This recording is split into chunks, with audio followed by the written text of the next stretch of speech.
Hoy continuamos conociendo nuestra Biblia.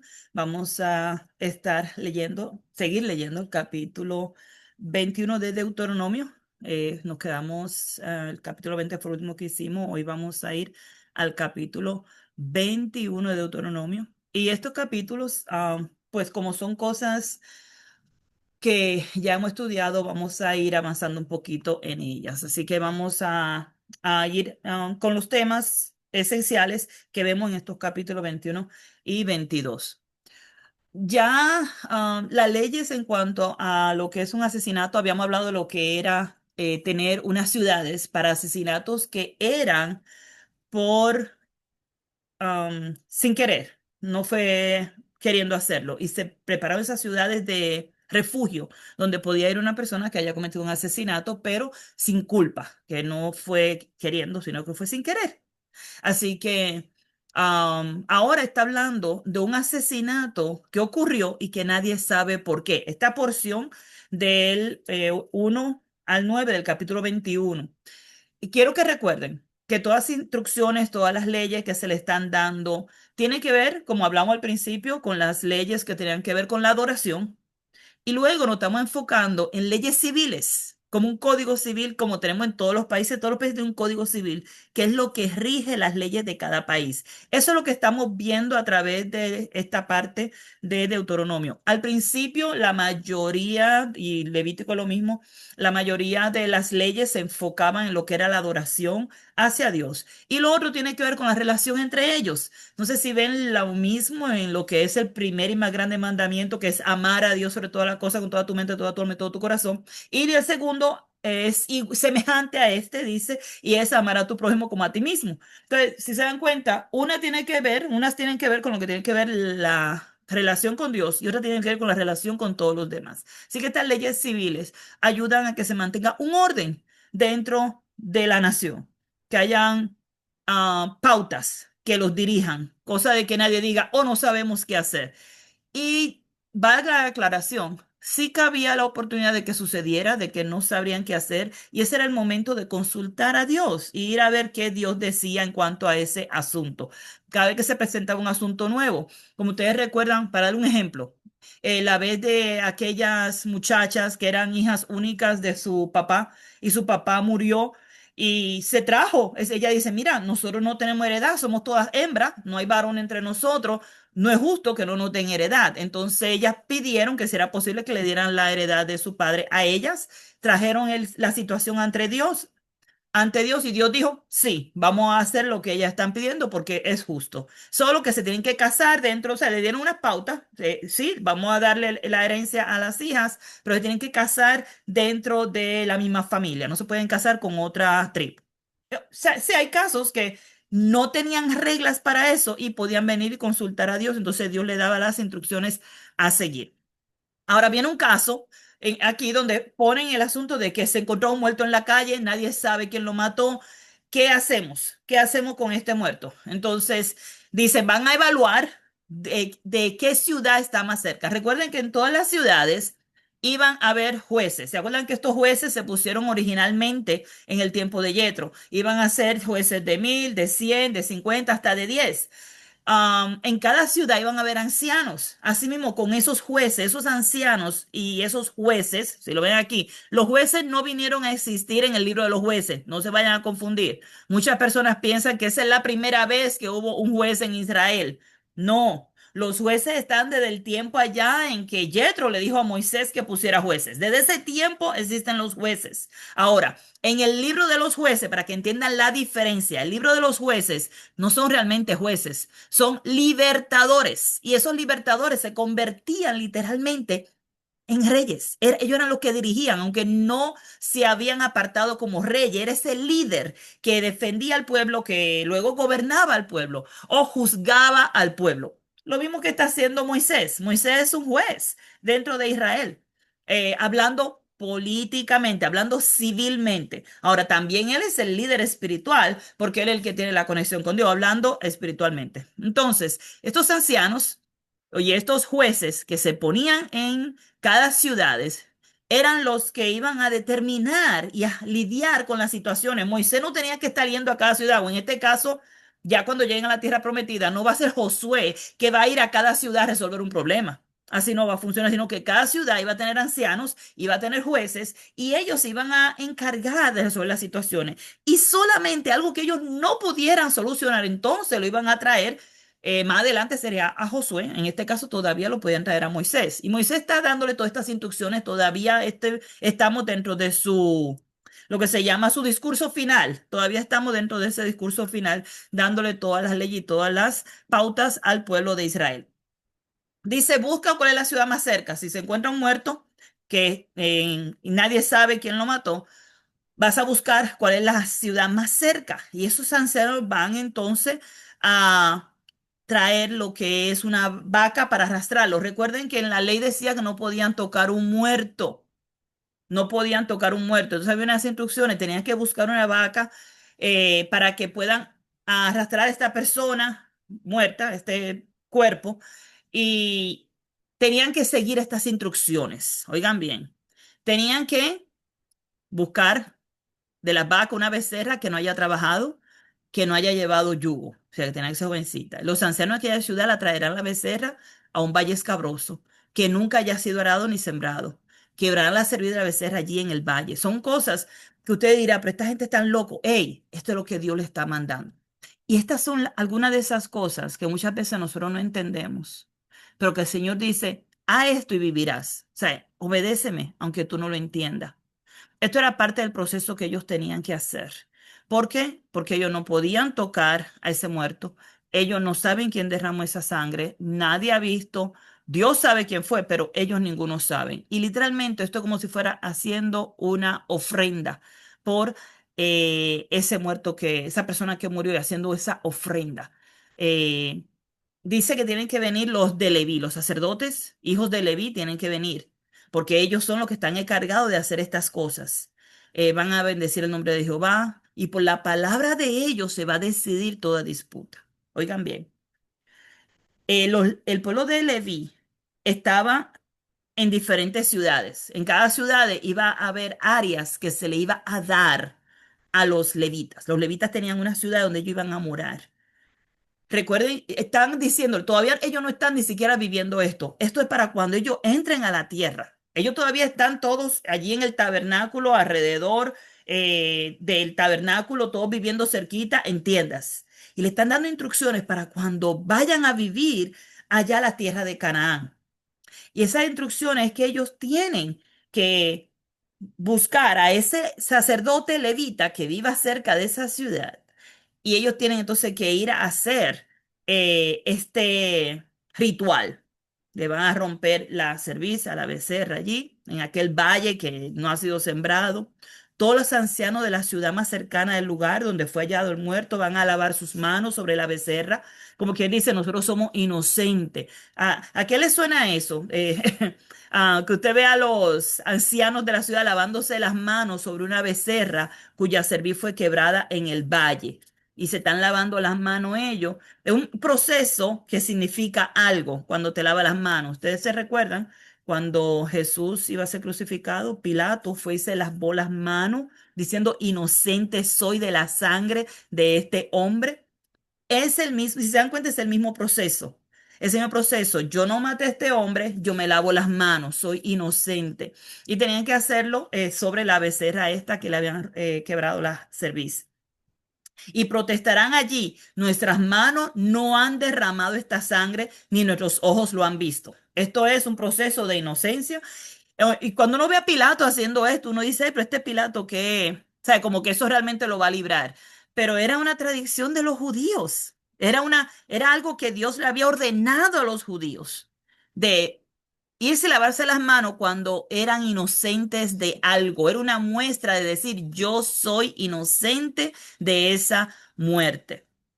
Y luego pues pedían perdón a Dios am, para que la sangre de ese hombre inocente no cayera sobre el pueblo. Ahora, si ustedes recuerdan cuando Jesús murió, y disculpe que le haga la comparación, pero es que llegó a mi corazón eso cuando leía esto. Yo decía, wow. Cuando Jesús estaba por ser crucificado, ¿quién se recuerda qué dijeron la gente de la ciudad acerca de la sangre de Cristo? A ver quién me puede decir qué, si recuerda qué dijeron ellos. ¿Alguien se recuerda? Que la sangre cayera sobre sus hijos y los hijos de sus Ajá. hijos.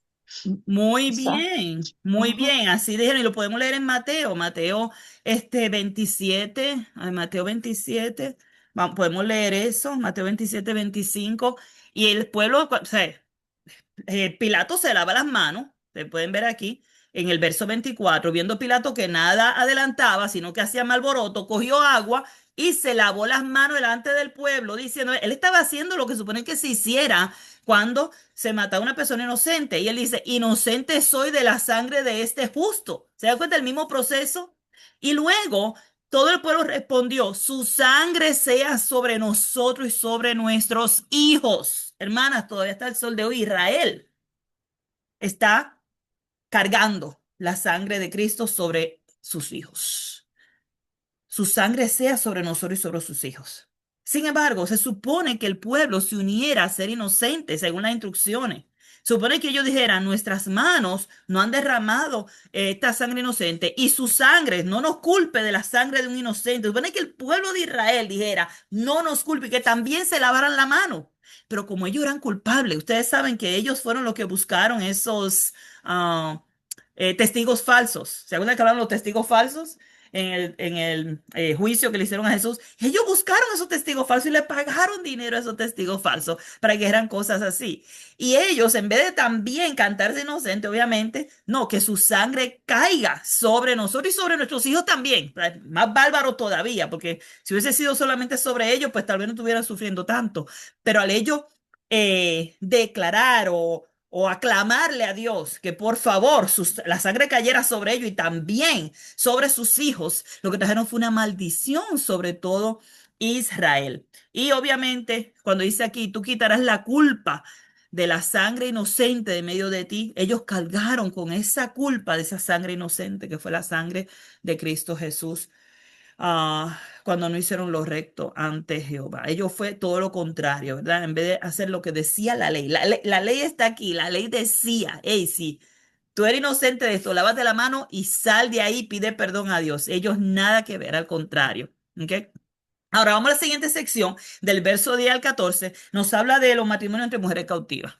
En esta versión, en esta porción nos habla de cómo si ellos llevaban mujeres cautivas, porque cuando iban a un lugar, destruían a todos los hombres, podían coger todo el botín, las mujeres venían a hacer botín también, mujeres y niños lo tomaban como botín. Pero si alguna mujer de esa a ellos les gustaba, dice que ellos podían casarse con ella, pero tenían que meterla en su casa.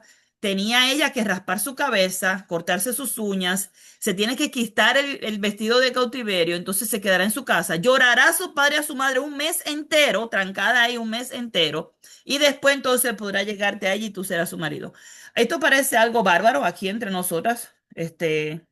Pido perdón si no estoy tratando de decir algo en contra de la palabra de Dios, pero es triste la vida, la forma en que se vivía antes, donde habían tantas guerras, este tiempo en que había tantas guerras y tantas situaciones tan difíciles donde las mujeres eran tomadas como botín. O sea, era una cosa horrible. Sin embargo, de una forma u otra tenían la oportunidad de salvarse en vez de que fueran matadas igual que todos los demás. Y si dice que si él no le agradaba a esa mujer, entonces luego podía dejar la libertad y no podía venderla, sino que tenía que dejarla libre. Ya no podía ser su esclava. No podía cogerla como esclava después de haberla humillado, ¿sabes? Porque eso es lo que el Señor ve que has hecho una humillación. Ahora, ¿por qué Dios puso esto como una regla? Porque sabe que el hombre lo va a hacer de todos modos, ¿ok? Dios conoce el corazón de los hombres, Dios conoce la naturaleza de los hombres y en base a nuestra naturaleza Dios pone reglas y pautas. Y si ustedes se dan cuenta, aunque esto se oye así tan horrible, todavía Dios está diciendo, si tú no la vas a tomar como esposa, entonces la tienes que dejar libre. No la puedes coger como esclava porque la humillaste. O sea, Dios está viendo que esto es una forma de humillación a la persona.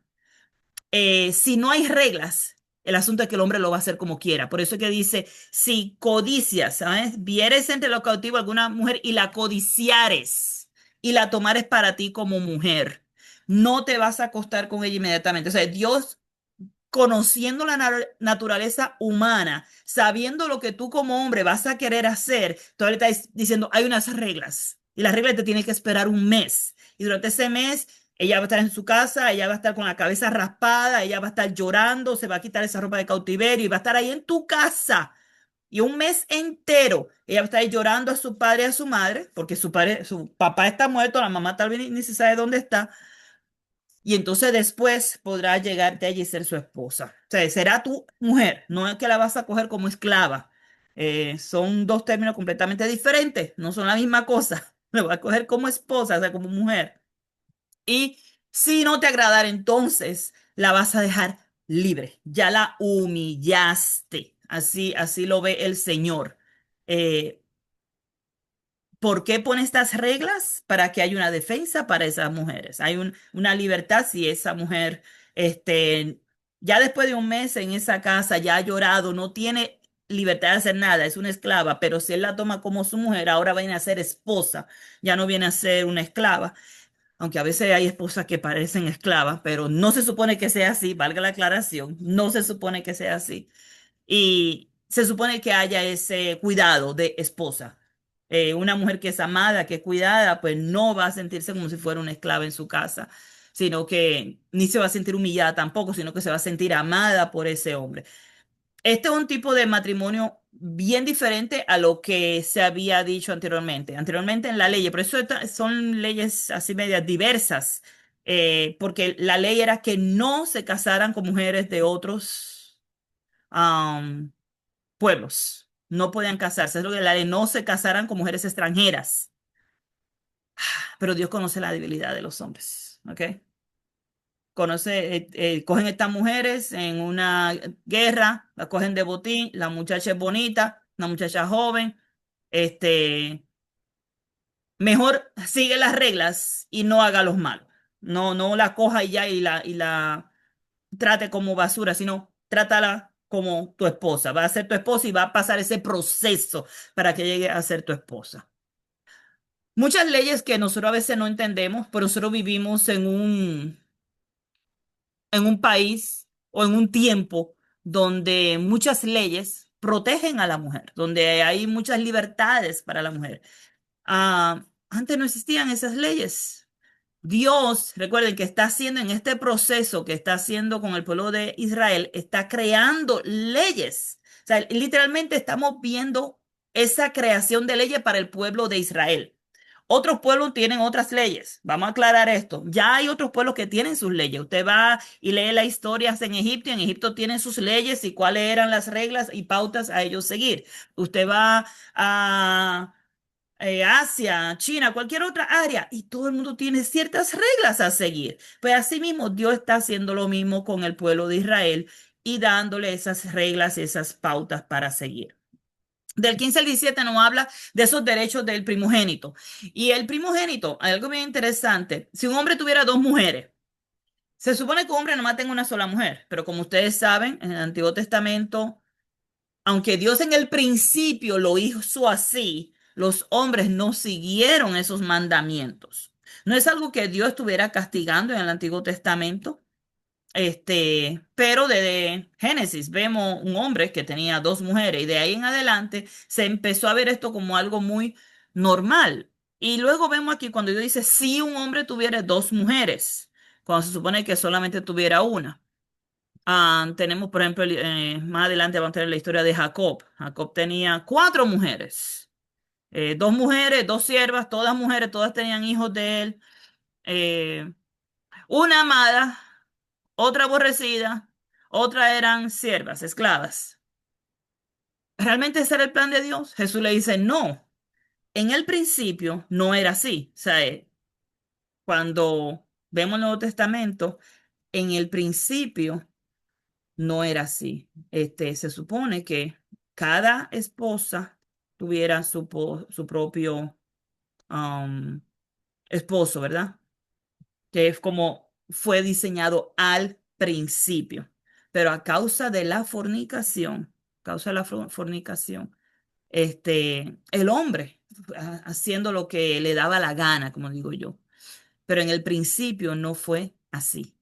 En el principio, el plan de Dios fue, creó un hombre y una mujer. Dios no creó a un hombre y dos mujeres, ¿verdad? Dios no creó un hombre y cuatro mujeres. Creó un hombre y una mujer para eh, poblar la tierra. En 1 Corintios dice que, 1 Corintios 7, que a causa de creo que el 14, aquí, o sea, Dios ha diseñado que o sea, una mujer tenga un marido y que un marido tenga una mujer. No, no más de ahí. Aquí yo creo que a ver, déjame ver cómo es que dice. Dice aquí en el verso ah, 7. Ok.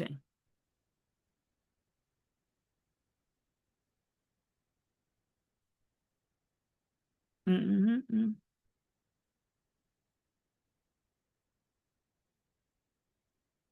17. Yo sé en el capítulo 7, por eso lo estoy buscando. Cada uno tenga su propio, cada mujer tenga su propio marido, cada hombre tenga su propia mujer, por causa de la fornicación, ¿verdad?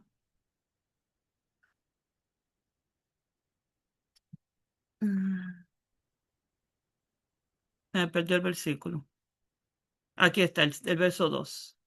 Pero a causa de las fornicaciones, cada uno tenga su propia mujer y cada una tenga su propio marido.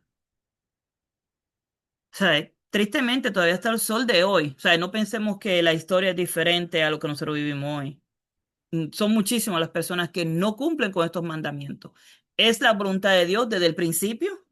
El hombre ha hecho lo que le da la gana desde el principio, ¿ok? Lo vimos desde Adán, él ha hecho lo que le da la gana y así sucesivamente. Pero no es lo que Dios ha querido. O sea, Dios ha querido que cada hombre tenga su propia mujer y no ha dado el mandamiento a nosotros también, que nosotros igual, cada quien tengamos nuestra propia pareja, nada de tener más de una. Pero dice que si un hombre tuviera dos mujeres, la una amada y la otra aborrecida, y la amada y la aborrecida le hubieran dado hijos, y el hijo primogénito fuera de la aborrecida, el día que quisiera heredar a sus hijos lo que tuviere, no podrá dar el derecho de primogenitura a la hija de la amada, con preferencia a la hija de la aborrecida, que es el primogénito.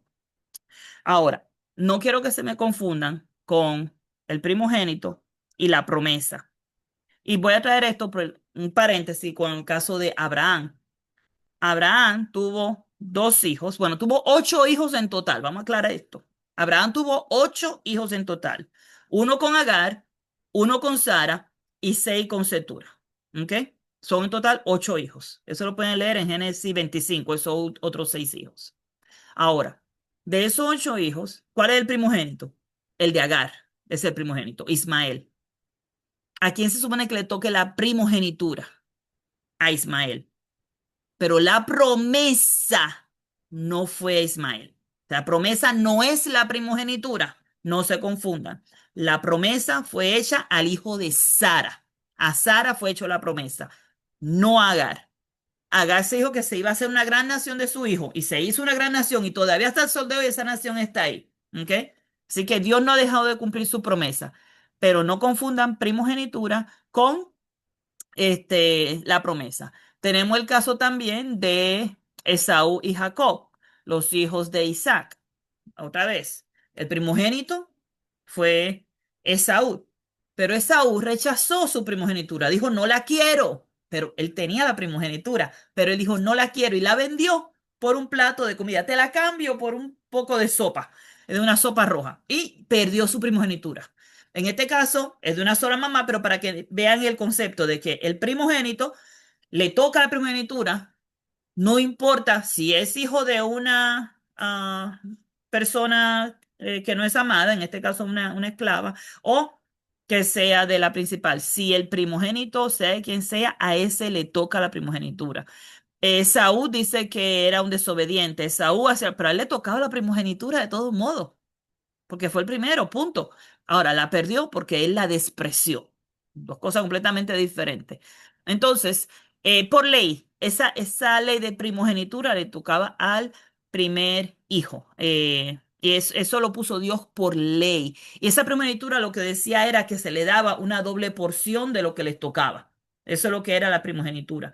En vez de tener lo mismo que todos los demás hijos, por ejemplo, el caso de Jacob, que tuvo 12 hijos, y el primer hijo, creo que era Rubén, le tocaba la primogenitura, pero se le quitó. Y entonces la primogenitura se le dio a José a causa de su pecado, cosas que él hizo, no vamos a hablar ahora de eso, pero se le pasó a José la primogenitura y José entonces se le dio una doble porción. Y por eso ustedes no encuentran la tribu de José, sino que la tribu que se encuentran son los dos hijos de José. ¿Ok? Ya ahí está aclarado lo de la primogenitura y vemos cómo sí se ha aplicado a través de la historia. Ahora, ¿quién es el primogénito de Dios? La Biblia habla de Jesús como el primogénito, primer hijo. Ahora, también habla de Jesús como el unigénito, el único hijo de Dios. Entonces, son dos cosas diferentes. ¿Y por qué traigo esto? Vemos el ejemplo, por ejemplo, Jesús es el primogénito de María, primer hijo. No quiere decir que sea el único hijo, no es el unigénito hijo de María, es el unigénito hijo de Dios, pero el primogénito de María quiere decir que es el primero de muchos, porque si no hubiese dicho que es el unigénito hijo de María. A ver si hace sentido, ¿sí? Ok. Es solamente una pequeña aclaración para que entendamos que vamos a encontrar esta palabra de primogénito a través de la historia, a través de los estudios, pero unigénito es solamente de Dios. Jesús es el unigénito Hijo de Dios. Y nosotros venimos a ser hijos adoptivos por medio de la fe en Cristo Jesús.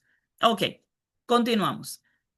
¿Qué hacer con un hijo rebelde? Esta porción se la puse en anaranjado, o sea, se la marqué porque cuando tenemos un hijo rebelde, la ley decía que los primeros que tenían que denunciar a ese hijo rebelde eran los padres. Nosotros estamos tristemente llenos de padres cargados de culpa. Y tal vez me pongo yo en la lista. No estoy diciendo que sean otros. Yo me pongo en la lista también. Donde tenemos terror de corregir a nuestros hijos, de castigar a nuestros hijos, de decir nuestros hijos están mal. ¿Sabe? Y digo que es culpa que estamos cargando porque no estamos ayudando a nuestros hijos cuando nosotros le tapamos el pecado, o nosotros le tapamos su mala crianza, su desobediencia, lo que sea.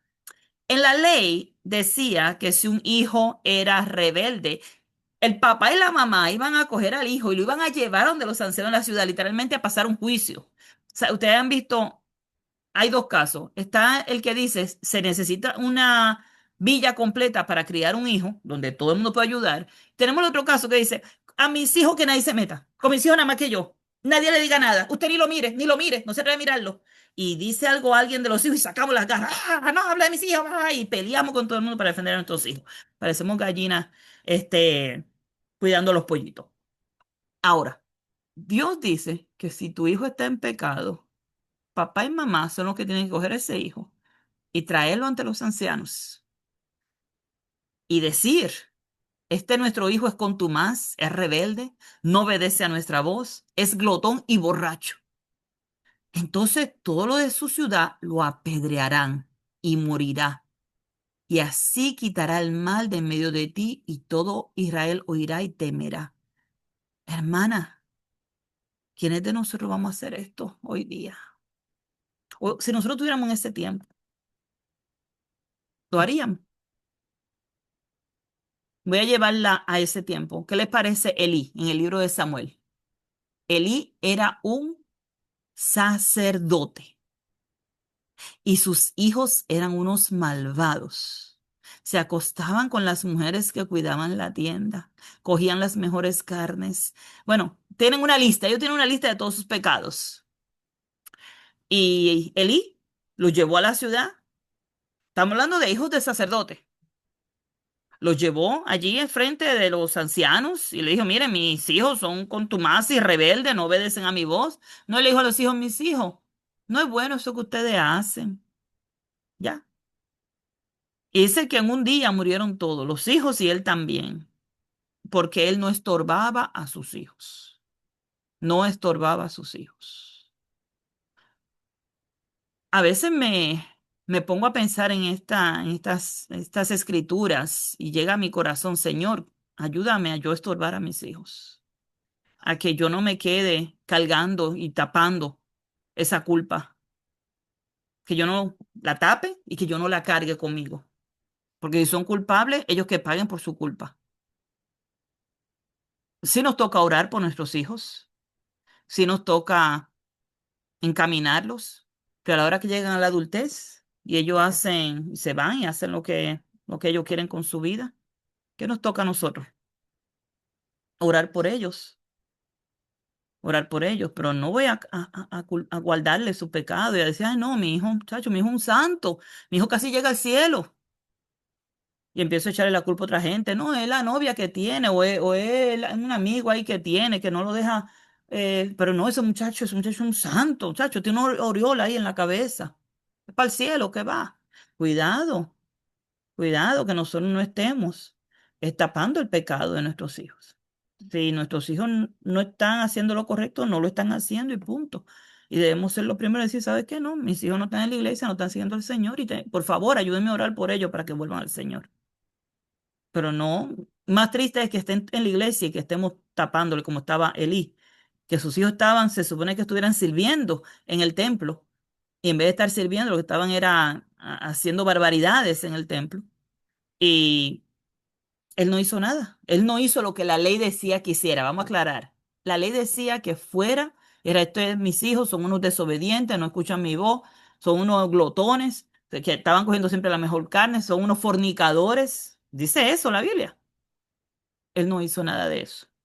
No hizo lo que la ley decía. Ahora, nosotros no hay ley de que nosotros llevemos a nuestros hijos a ningún lugar. Nosotros no tenemos leyes. Sí nos manda a corregirlos mientras están, como digo yo, en edad. Ya de adultos, su sangre cae sobre ellos después de que nosotros hayamos hecho lo que teníamos que hacer. No, no podemos cargar con esa culpa. A veces estamos cargando con la culpa y tapando el pecado del otro. Entonces, no hagamos eso. No, no, no tapemos el pecado del otro. Pensemos en ellos como un hermano en Cristo. Si son cristianos, vamos a pensar en ellos como un hermano en Cristo. Tú sabes de un hermano en Cristo que está en pecado, tú le tapas el pecado. No, tú dices, espérate, hay que decir lo que está pasando, hay que traer a este hermano. Ahora, si el hermano no se quiere arrepentir, pues mire, pues váyase y siga su camino, ¿verdad? Pero hacer nuestra parte. Adelante, Mirna. Sí, hermanita, gracias por darme el chancecito. Es que como ya me voy a tener que salir. Pero antes quería decir algo respecto a lo que está diciendo, hermana. Es que a veces, ahí le digo porque yo lo he visto con algunos padres y a veces, hermana, se comete el error que hay padres que se jactan de sus hijos, ¿verdad? Sin saber cómo nos va a ir, porque a veces no saben ni cómo nos va a ir hasta que ya ellos están grandes. Entonces critican los hijos de los demás, se jactan de sus hijos, hermana.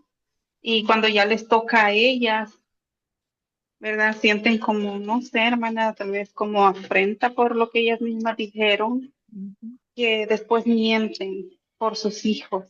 Es uno de los errores que he podido ver. Por eso yo digo, ahora que yo tengo mis hijos que todavía no han llegado al 100% de la adolescencia, yo, hermana, prefiero no decir nada ni criticar a los demás, porque he visto eso y digo, no me quiero sentir avergonzada y después andarle tapando los pecados de mis hijos por vergüenza lo que yo misma dije. Y ujú, otro error que he visto, hermana, también es que cuando la persona quiere vivir solo de apariencias, o sea, llega tanto, hermana, que llega a cubrir sus propios pecados y los de sus hijos. Y es algo que lo he visto en una persona muy cercana en la iglesia. Yo, hermana, yo hasta he dicho, ay, Dios mío, ¿por qué querer tener una apariencia si delante de Dios soy lo que soy?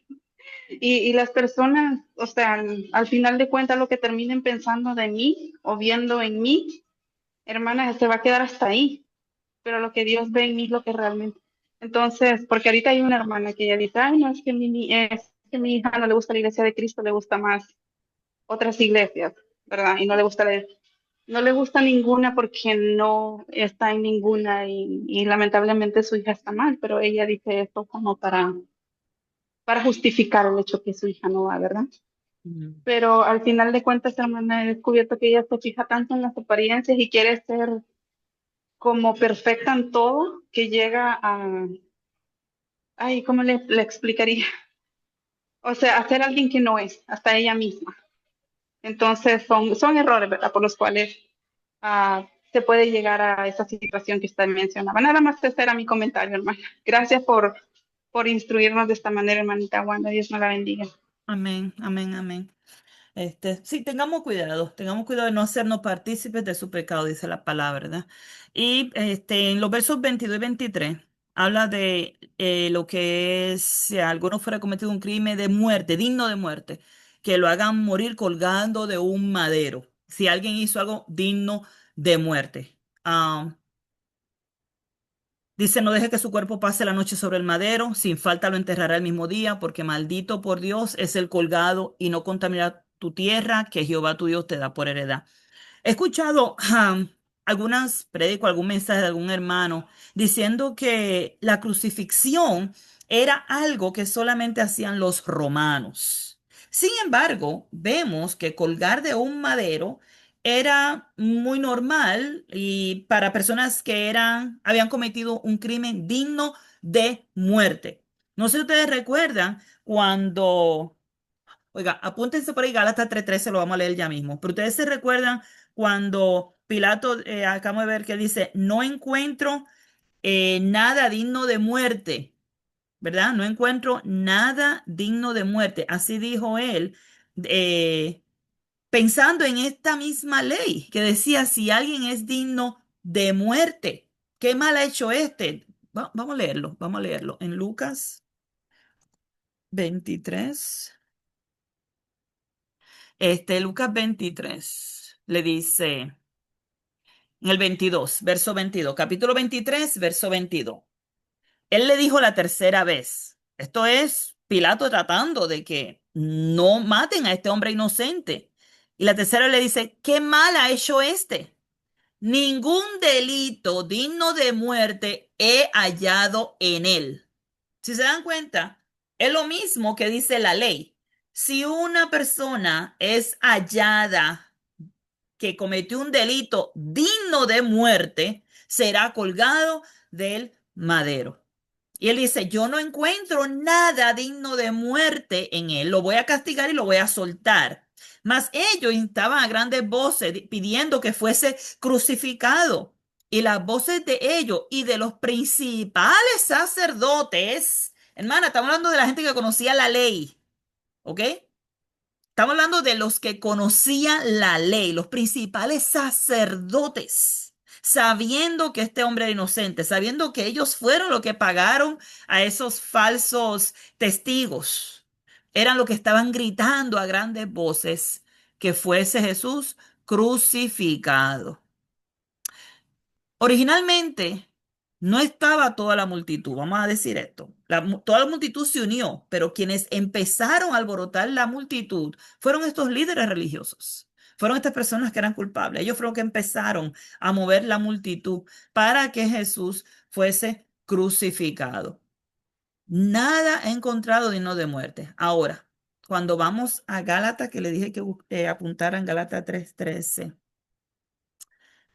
dice que Cristo nos redimió de la maldición de la ley, hecho por nosotros maldición, porque está escrito, maldito todo el que es colgado de un madero, para que en Cristo Jesús la bendición de Abraham alcanzase a los gentiles, a fin de que por la fe recibiéramos promesa del Espíritu.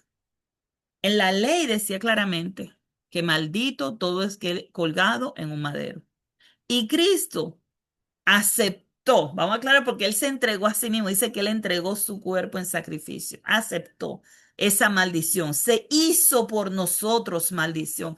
Mira, cuando yo leo esto y yo pensar, Cristo por mí se hizo maldición, por mis pecados, para que yo pudiera alcanzar la salvación, para poder redimirme, para poder comprarme, para que yo pueda ser suya.